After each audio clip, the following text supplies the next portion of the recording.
What's up, people? So, I've been busy. Had to fix the garage, new springs, homie hookup, 20 bucks spring. My homie hooked me up.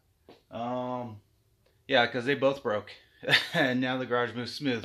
But other than that, I'm still working on the Falcon. Slowly but surely, been working some mad hours at work, so it's been hard to get around to this. But I did get some work done. So I am going to show you how ugly my welding is. I never said I was a great welder. I said I could weld shit and make it stick.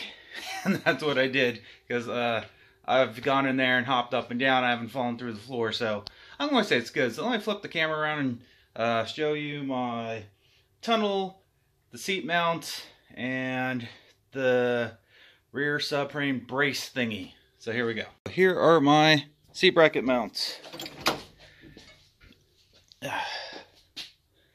So had to extend them a little, you know, there, a lot over here and there. So the seat is not exactly center, it's a little bit more over that way. So this thing doesn't jab you in the fucking ribs. Now let me get these bolts out. So everything is welded up. Redid the spot welds. There's my tunnel.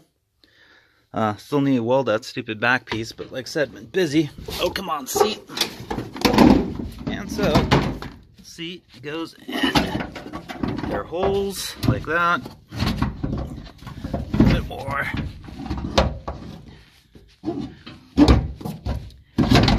And ta-da, they're in. They line up in the back too.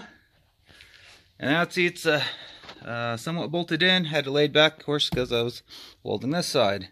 So that is the height of the seat. Yes, I'm going to get them recovered because I don't think the Miata was that fast to have a stand like that there. Oh, she ate a lot of Taco Bell. So then underneath, let's see if we can see it from the rear. Bought those brackets, welded them in. Yeah. Now I got a subframe bar. Then for shits and giggles, I was trying to throw on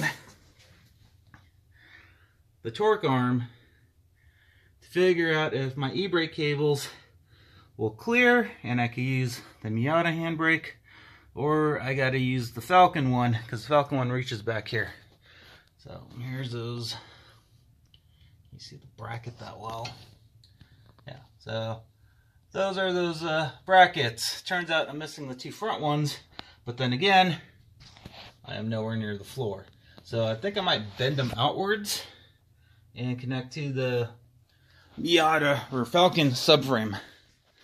So, tunnel's done. Seat brackets are done. But not, that one's not bolted in. That stupid rear panel thing, eventually I will weld in. And that is where I'm at. Floor is done. Seats are done.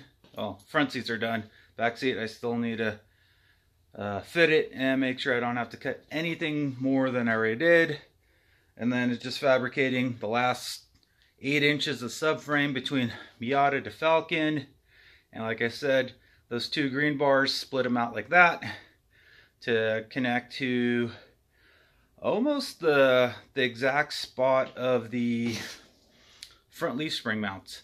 Right above where the big bolt would go through to hold the leaf spring loop. There's a hole there already, so I could weld in a captive nut. And yeah, little extra bracing never hurt. And then, like I said, I got to figure out the last of the factory e-brake, because since my tunnel slopes down, the e-brake cables might be in the way, and hence why I'm mocking up the torque arm, because that sits over the drive shaft. And if I could clear that, I'll clear anything else I put in there, because the Miata drive shaft is the most teensiest little thing ever here. And if I am going to go big power, well, there's going to have to be a 3-inch or maybe a 4-inch aluminum drive shaft, depending on what's what. So I need to make sure I have clearance to get, you know, a big enough drive shaft and not have anything foul up. And while I'm at it, maybe put in a drive shaft loop. But till then, guys, thanks for watching, subscribing. Thank you all you new subscribers. I don't even know if you made it into the Falcon section, but I appreciate the comments about the bug. So peace out.